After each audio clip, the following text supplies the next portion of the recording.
Hi hello welcome to Vishnu IAS academy.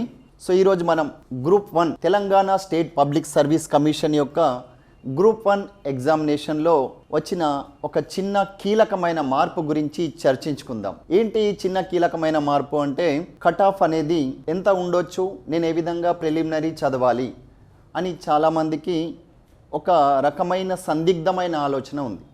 ఎందుకోసం అంటే నేను ప్రిలిమ్స్ మీదనే ఫోకస్ చేస్తూ ఉంటే మెయిన్స్లో మళ్ళీ తక్కువ టైం ఉండొచ్చు కదా సార్, అక్టోబర్ లేదా నవంబర్లోనే అని కూడా ఇచ్చారు కదా అని చెప్పేసి ఉంది. మరి అలాంటి టైంలో నేను మెయిన్స్ కమ్ ప్రిలిమ్స్ ఎలా చదవాలి? అందరేమో ఇలానే చెప్తున్నారు, మెయిన్స్ కమ్ ప్రిలిమ్స్ చదవండి అని చెప్పేసి. మరి నాకు ఒకవేళ ప్రిలిమ్సే రాకపోతే ఏం చేయాలి అని అనుకునే వాళ్ళ కోసం ఒక రకంగా అంటే మన యొక్క మైండ్ సెట్ ఆధారంగా మీరు స్వీకరించే ఆధారంగా ఉంటుంది. That is maybe good news to you or maybe మన స్పెషల్ క్యాస్ట్ వైజ్ కేటగిరీ ఆధారంగా పోస్టులను బట్టి చూస్తే గుడ్ న్యూస్గానే పరిగణించవచ్చు, లేదంటే ఒక రకంగా కొందరు మాత్రం దీన్ని వ్యతిరేకిస్తున్నారు. సో ఒక్కొక్కరి వ్యూస్ ఒక్కొక్క రకంగా ఉంటుంది. That is up to you. అయితే ఏంటంటే మరి గతంలో మనం చూసిన దానికి దీనికి ప్రిలిమినరీ నుంచి మెయిన్స్కు వెళ్ళే వారి యొక్క కట్ ఆఫ్ అనేది ఎలా ఉండొచ్చు అన్న దాని గురించి అడుగుతున్నాం కదా. అలా అడిగినప్పుడు దాని గురించి డిస్కస్ చేసుకుంటే ప్రొసీజర్ ఫర్ ది సెలక్షన్ వచ్చేసి ఏముంది అంటే ప్రొసీజర్ ఫర్ ది సెలక్షన్లో వచ్చేసి ఏముంటుంది అన్నది చెప్తాము. ప్రొసీజర్ ఫర్ ది సెలక్షన్లో భాగంగా right candidates have to procedure original documents for particulars on the day of verification లిస్ట్కి సంబంధించి అయితే క్యాండిడేట్స్ ఏం చేయాలి అంటే వారికి సంబంధించిన ఇప్పటి నుంచే మీరు అప్లై చేసేటప్పుడు కూడా మరియు రిజల్ట్ వచ్చిన తర్వాత కూడా వెరిఫికేషన్కి సంబంధించి ఒరిజినల్ లిస్టుతోని మీరైతే సిద్ధంగా ఉండండి. అంటే అప్లై చేసే టైంలోనే కొందరు ఒక డౌట్ అడుగుతున్నారు, అప్లై చేసే టైంలోనే సార్ ఒరిజినల్ డాక్యుమెంట్స్ అవసరమా? ఫర్ ఎగ్జాంపుల్ నాకు క్రీమీ లేయర్ క్రీమీ లేయర్ అని చెప్పేసి నాకున్న పరిజ్ఞానం ప్రకారం ఏంటంటే గతంలో జస్ట్ ఉంది అంటే ఉంది అని పెట్టారు, లేకుంటే లేదు అని పెట్టారు. నీకు ఈడబ్ల్యూఎస్ అనేది ఉంది అంటే ఉంది అని ఎస్ అని పెట్టేసినా కానీ అప్లోడ్ చేయమని చెప్పేసి అడగలేరు. అప్లోడ్ చేయమని అడిగినా కానీ అప్లోడ్ చేయొచ్చు. అంటే ఇమ్మీడియట్గా హరీబరీగా మీ చదువు మానేసి నేను నా క్యాస్ట్ సర్టిఫికేట్ అనుకుంటూ ఈడబ్ల్యూఎస్ సర్టిఫికేట్ అనుకుంటూ నా creamy layer non creamy layer అంటూ చాలామంది సమయాన్ని కూడా వృధా చేసుకుంటున్నారు. అయితే మీకు అక్కడ ఓన్లీ టిక్ పెట్టే ఆప్షన్ ఉన్నప్పుడు టిక్ పెట్టేసి ఉండండి, మీకు జాబ్ వచ్చినప్పుడు చూసుకుందాం దానికి సంబంధించి. అయితే మళ్ళీ ఇంకా మనం కమింగ్ టు ది పాయింట్ దానికి సంబంధించి అంటే చాలామంది విద్యార్థులు అడుగుతున్నారు కాబట్టి ఈ పాయింట్ని నేను చెప్పాల్సి వచ్చింది. Next coming to the point ఏంటంటే మనం దేని గురించి డిస్కస్ చేసుకుంటున్నాము, క్వాలిఫైయింగ్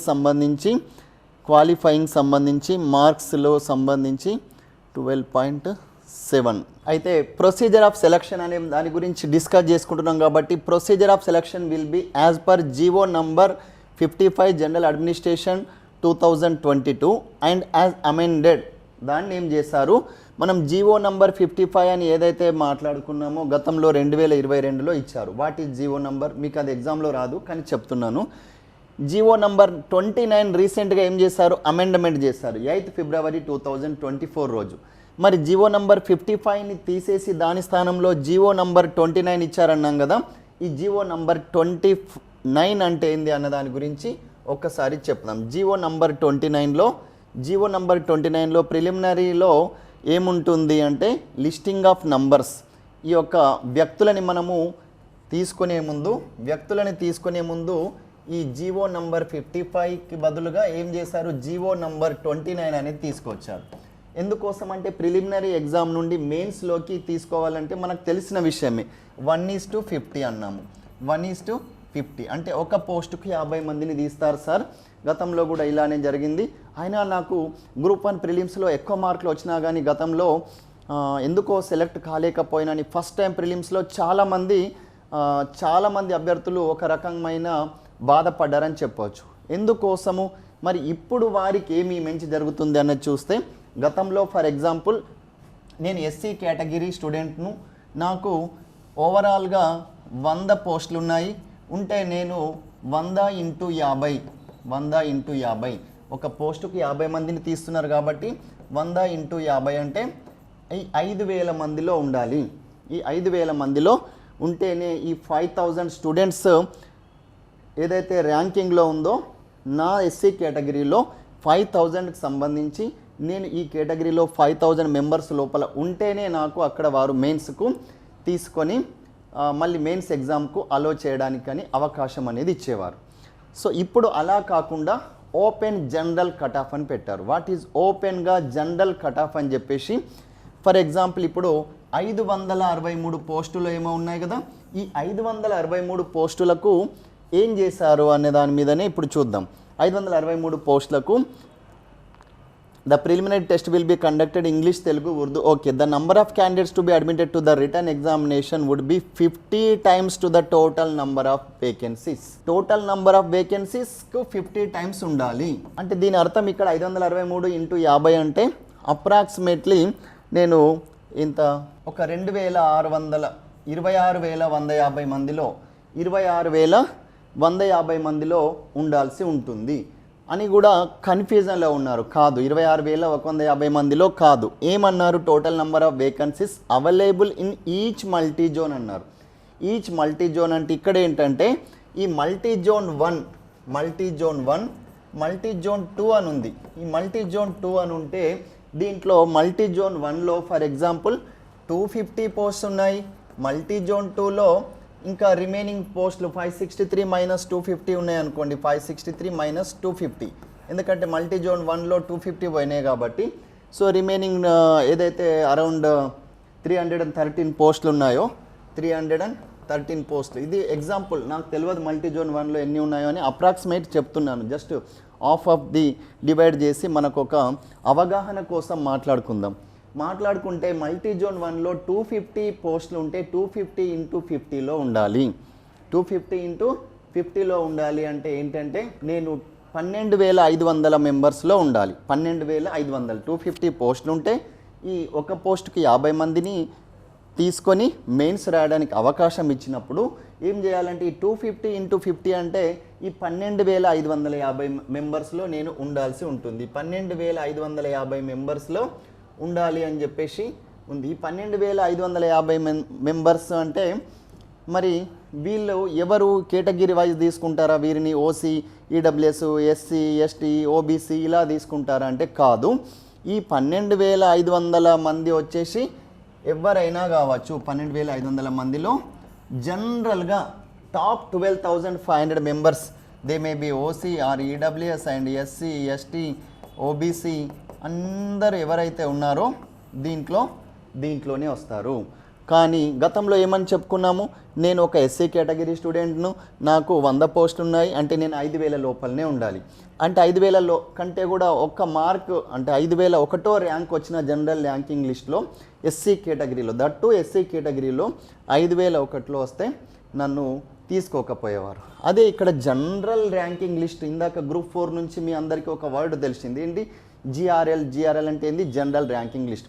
ఈ జనరల్ ర్యాంకింగ్ లిస్ట్లో నేను నా యొక్క మల్టీ జోన్ 1 అనుకుంటే ఈ మల్టీ జోన్ 1లో 1వ ర్యాంక్ నుండి 12,500 ర్యాంక్ లోపల ఉంటే ఆటోమేటిక్గా ఇర్రెస్పెక్టివ్ ఆఫ్ మార్క్స్ నాకు 100 మార్కులు వచ్చినా అందులోనే ఉంటా. లేదు 12,500 స్టూడెంట్కు 60 మార్కులు వచ్చినా కానీ 60 మార్కులు వచ్చిన స్టూడెంట్కి కూడా తీసుకొని ఏం చేస్తారు, ప్రిలిమ్స్ క్వాలిఫై అయ్యావు నాన్న నువ్వు, అమ్మ నువ్వు క్వాలిఫై అయ్యావు, మెయిన్స్కి వెళ్ళండి అని చెప్పేసి అవకాశం అనేది ఇస్తారు. మరి సార్ అలాంటప్పుడు మళ్ళీ మొన్నటి నుండి ఒక గందరగోళం ఏముండే అంటే మహిళలు హారిజాంటల్, వర్టికల్ ఇవన్నీ ఉండే కదా. అయితే ఇప్పుడు మరి ఇక్కడ మహిళలకు వర్తించదా అంటే ఎస్ వర్తిస్తుంది. ఈ 12,500 మందిలో కూడా 33% మహిళా మనులు, ఈ స్త్రీమూర్తులు ఎవరైతే ఉన్నారో వాళ్ళు రాస్తున్నారు కదా. ఒకవేళ వారికి 33% మెంబర్స్ ఈ 12,500 ర్యాంక్ లోపల లేకపోతే మళ్ళీ ఇంకా 12,501, 502, 503 ఇలా తీస్తారు. అలాంటప్పుడు 1:50 కంటే ఎక్కువ అవుతుంది కదా అంటే అవుతుంది. ఎందుకోసం అంటే ఇక్కడ 1:50లో వారు రాలేరు కావున 1:51 కావచ్చు, 52, 53, 54 ఇది not only for women category. మరి ఇంకెవరికి వర్తిస్తుంది? విమెన్ కేటగిరీలోనే కాకుండా సపోజ్ ఒక బీసీఏ మహిళ 10 పోస్టులు ఉంటే మనం ఎందరిని తీసుకోవాలి? 500 మందిని తీసుకోవాలి. ఈ 500 మంది బీసీఏ మహిళలు ఈ 12,500లో లేరు అనుకోండి. అప్పుడు ఏం చేస్తాము? 12,501 నుండి ఇంకా ఎక్కడున్నారు మొత్తం తీసుకొని అందులో అక్కడి నుంచి పిక్ చేసుకొని ఏం చేస్తాం, దీంట్లోనే కలుపుతాం. అప్పుడు కూడా లేదు బీసీబీలో, బీసీసీలో, బీసీడీఈ, ఎస్సీ, ఎస్టీ ఇక్కడ కేటగిరీ వైజ్లో 1:50 మెంబర్స్ ఇక్కడ దొరకకపోతే అప్పుడు వాళ్ళని తీసుకొని ఇక్కడికి ఈ లిస్టుకే ఇంకా యాడ్ చేసి జనరల్ ర్యాంకింగ్ లిస్ట్లోనే ఎక్స్టెన్షన్ చేస్తూ ఇస్తారు. ఎప్పుడు ఇన్ కేస్ ఈ 12,500 మెంబర్స్ లోపల ఈ టోటల్ నంబర్ ఆఫ్ ఎన్ని సీట్స్ అయితే ఉన్నాయో సీట్స్ ఇంటూ మల్టిఫై 50 మెంబర్స్ లేనప్పుడు ఉంటే మాత్రం మళ్ళీ అలా తీసుకోరు. సో అందుకోసం ఇది ఒక రకంగా మరి ఎవరి పోస్టులకు ఆధారంగా ఇర్రెస్పెక్టివ్ ఆఫ్ పోస్ట్. ఇప్పుడు ఒక ఎస్సీ స్టూడెంట్ కు 2 పోస్టులు ఉన్నాయి అనుకోండి, ఓవరాల్ గా లేవు కానీ 2 ఉంటే ఆయన 50x2 అంటే ఒక 100 ర్యాంకుల లోపల ఉండాలి, అప్పుడే వస్తుండే. ఒక ఎస్టీ స్టూడెంట్ కు 10 ఉంటే 10x50 అంటే 500 లోపల ఉంటేనే వస్తుండే. ఇప్పుడు అలా కాకుండా సో దీనికి సంబంధించి మళ్ళీ కొన్ని డౌట్స్ రావచ్చు. సార్ ఇంకా ఇలా పోతూ ఉంటే కిందికి ఎన్ని మార్కులు వచ్చినా తీసుకుంటారా, మరి ఇక్కడ దొరకకపోతే అంటే ఎస్ తీసుకుంటారు. అంటే ఖచ్చితంగా ఈ 70 మార్కులు 80 మార్కులు అన్న కట్ ఆఫ్ అంటూ ఏమీ లేదు. సో ఓసీకి ఇంత, బీసీకి ఇంత, ఎస్సీ ఎస్టీ అలాంటిది కూడా ఏం లేదు. లైక్ ఎట్లా అంటే పోలీస్ రిక్రూట్మెంట్ బోర్డు వాళ్ళు పెడతారు కదా, అలాంటిది కూడా లేదు. మరి ఇప్పుడు నేను ఏం చేయాలి అని అంటే